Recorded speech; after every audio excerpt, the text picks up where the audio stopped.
Selamat datang di media pembelajaran online. Selamat pagi, Namo Buddhaya. Kali ini kita masuk ke pertemuan part 8 ya, tentang agama. Yuk, sebelum kita melakukan pembelajaran, maka kita melakukan doa. Tangannya Anjali. Kita baca doa. Arahang sama sambuddho bhagawa Buddhang bhagavantang abhivademi Swagato bhagavata dhammo dhammang namasami Supatipano bhagavato sawaka sangho sanghang namami. Terpujilah Tuhan Yang Maha Esa, para Buddha, Bodhisattva, Mahasatwa. Aku belajar bukan untuk kesombongan, tapi untuk mengikis kebodohanku. Semoga aku dapat belajar dengan baik dan benar. Semoga semua makhluk hidup berbahagia.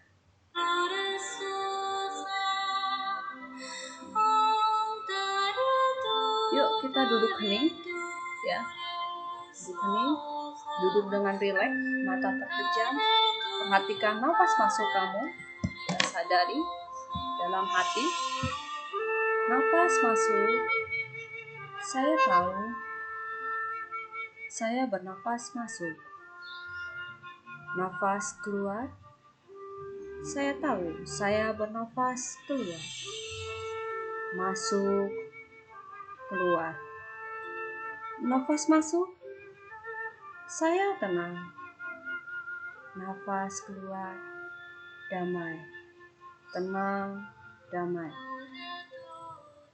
Oke, materi pembelajaran hari ini ya, kita akan membahas tentang bab 2, peran agama.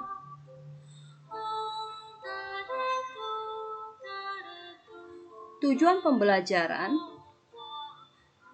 peserta didik dapat memahami peran agama, peserta didik dapat memahami fungsi agama, peserta didik memahami kerukunan agama menurut petunjuk Buddha. Peran agama dalam kehidupan. Yuk kita lihat ada peran komplement. Apa sih peran komplement itu? Artinya, agama merupakan salah satu unsur pokok dalam kehidupan untuk menetapkan arah tujuan dan cara menjalani kehidupan. Itulah, jadi agama merupakan ketentuan arah tujuan untuk menjalani kehidupan. Ya. Kemudian kita masuk peran agama sebagai motivator. Kalau dia dari kata motivator berarti motivasi. Artinya, agama harus mampu memberikan dorongan dan menggerakkan aktivitas dalam perilaku manusia untuk meraih cita-citanya. Dari dorongan dari dalam diri kita atau motivasi untuk melakukan hal yang positif untuk meraih citanya menurut agama. Yang ketiga, peran agama kreatif. Apa itu peran agama kreatif? Artinya, agama harus dapat membuat orang bekerja dengan penuh daya cipta dan manfaat. Contohnya, misalnya bekerja sambil berbuat baik. Contohnya jadi guru. Selain menjadi guru, itu juga bekerja dan bermanfaat bagi orang lain. Contohnya lagi dokter. Dokter selain juga dia bekerja, juga bermanfaat bagi orang lain sesuai dengan ajaran agama. Jadi hidup mempunyai tujuan. Jika tidak mempunyai tujuan yang bermanfaat, berarti orang yang sama sekali berperilaku tidak seperti manusia. Yang keempat adalah peran integratif. Apa itu peran integratif? Artinya, agama harus dapat mempersatukan perbedaan di dunia. Kita tahu bahwa di Indonesia bermacam-macam agama, tetapi bukan berarti saling bersikap fanatik sempit. Agamanya agamanya yang membuat agama saya paling baik, agama orang lain salah. Sehingga akhirnya berpikir bahwa agama sendirilah yang bagus, agama orang lain yang tidak bagus tidak diikuti. Next, peran agama sublimatif. Apa itu? Artinya, agama harus dapat membantu orang untuk mencapai kesucian lahir batin. Biasanya, agama selalu memiliki, kalau orang berbuat baik, pasti harus melakukan kesucian lahir dan batin. Next, fungsi agama. Lihat, fungsi agama ada 8. Kita lihat satu-satu ya. Fungsi agama edukatif, artinya agama harus mampu mendidik masyarakat memiliki nilai-nilai spiritual tinggi. Kedua, agama adalah fungsinya penyelamat. Artinya, agama harus mampu menyelamatkan manusia dari penderitaan. Kalau orang yang nggak punya agama, berarti nggak selamat ya. Karena setiap agama mengajarkan keselamatan untuk mengakhiri penderitaan. Yang ketiga, fungsi kedamaian.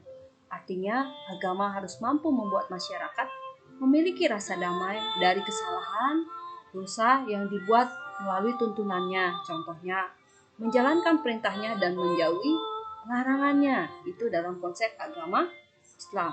Begitupun agama Buddha, itu juga harus melaksanakan perbuatan baik dan mengikis perbuatan yang buruk. Semakin kita banyak berbuat baik, maka karma baik akan terus berbuah. Yang ketiga adalah fungsi kontrol sosial. Artinya, agama harus mampu memelihara nilai-nilai sosial masyarakat melalui norma-norma yang diajarkan. Contohnya, berperilaku baik, beramal, menghormati orang yang pantas dihormati. Itu kan norma-norma agama di lingkungan sosial. Berperilaku sopan, berbicara tidak kasar. Itu kan yang diajarkan di dalam agama. Semua agama saya yakin mengajarkan hal-hal yang positif.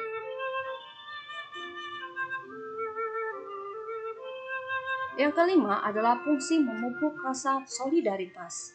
Artinya, agama harus mampu menyatukan perbedaan melalui rasa solidaritas atau penghargaan yang tinggi terhadap orang lain. Berarti intinya adalah sikap saling menghormati. Keenam adalah fungsi transformatif.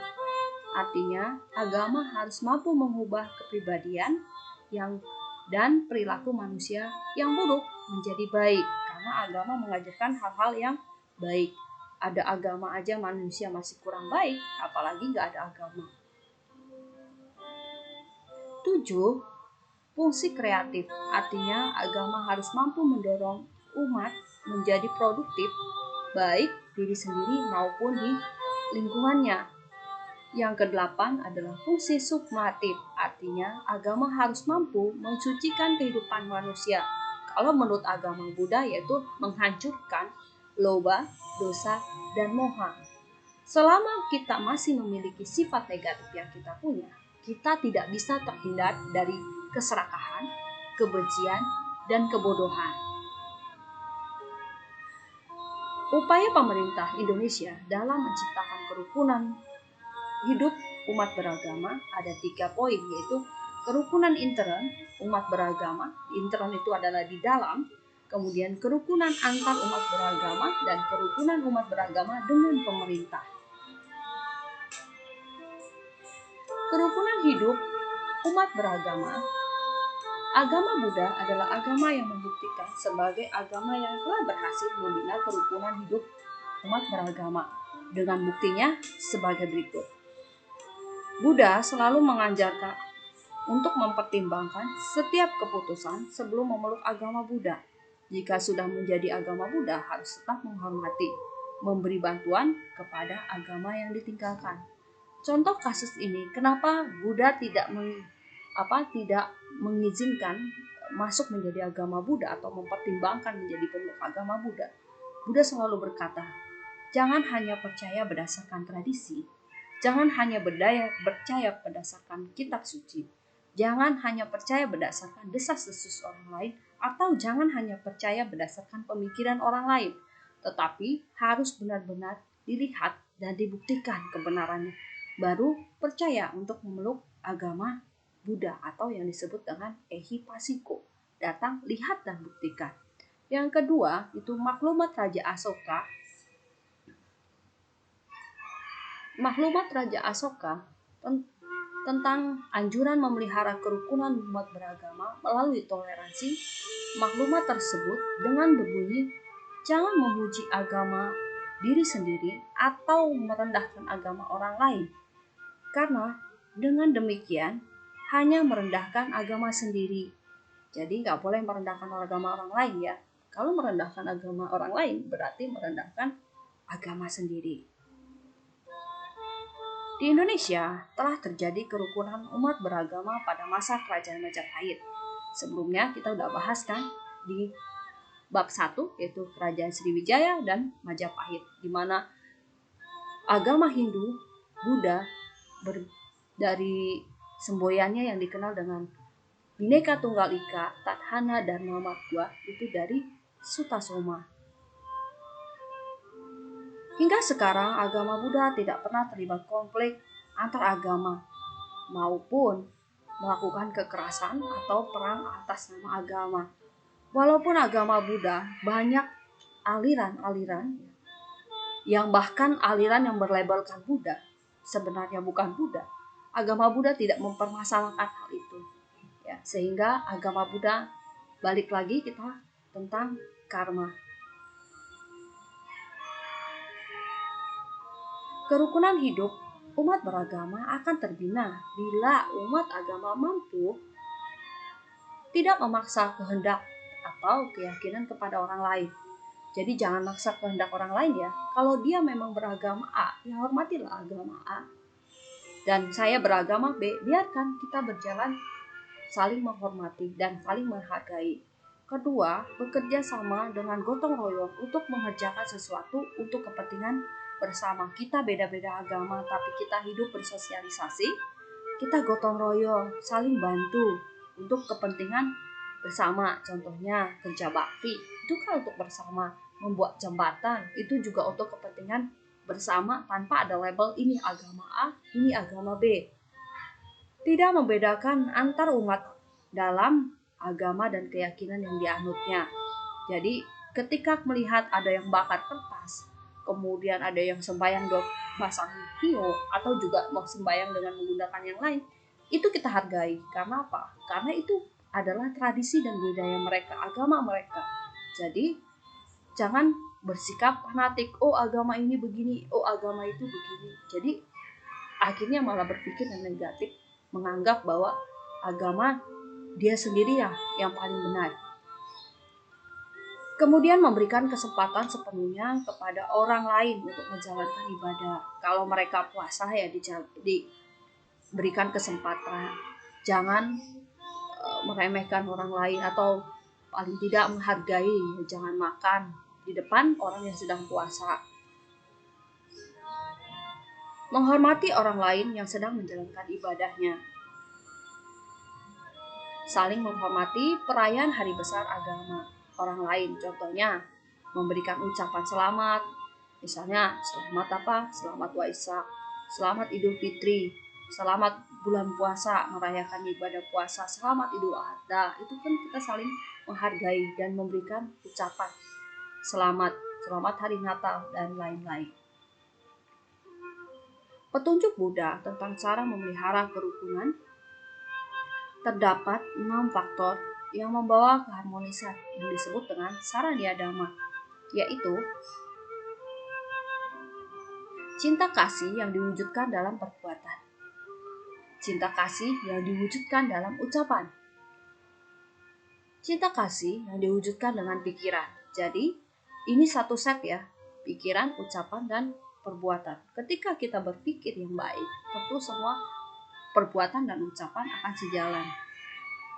Memberikan kesempatan yang wajar kepada sesama untuk ikut menikmati apa yang diperoleh secara halal.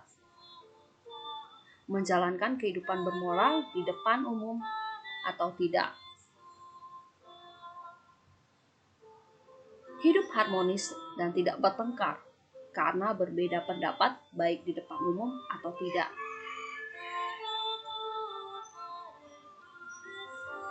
Peran agama bagi diri sendiri. Yuk kita lihat, selain peran agama bagi orang lain, bagi umum, kita lihat untuk diri sendiri. Memilih agama atau memahami alasan dan manfaat dalam beragama bertujuan menjadi semangat menjalani diri sendiri dalam menjalankan suatu agama. Apa saja itu? 1. Memiliki tujuan yang jelas. Agama membantu kita hidup lebih jelas, lebih terarah, lebih bertujuan, lebih terbimbing. Agama memberikan arah tujuan kita. Tujuan umat Buddha tentunya adalah merealisasi nibbana. Selain kita menjalankan agama, ada juga tujuan hidup kita ya. Contohnya mencapai cita-cita, saya mau jadi apa. Itu kan tujuan terarah ya. Begitupun agama juga memberikan tuntunan buat kita. Ini loh yang jalan-jalan yang benar untuk kita lakukan. Nibbana bisa direalisasi di kehidupan yang sekarang. Apa saja? Dengan mengikis keserakahan, mengikis kebodohan, mengikis kebencian atau sikap negatif yang kita punya. Yang kedua, meraih tujuan yang baik.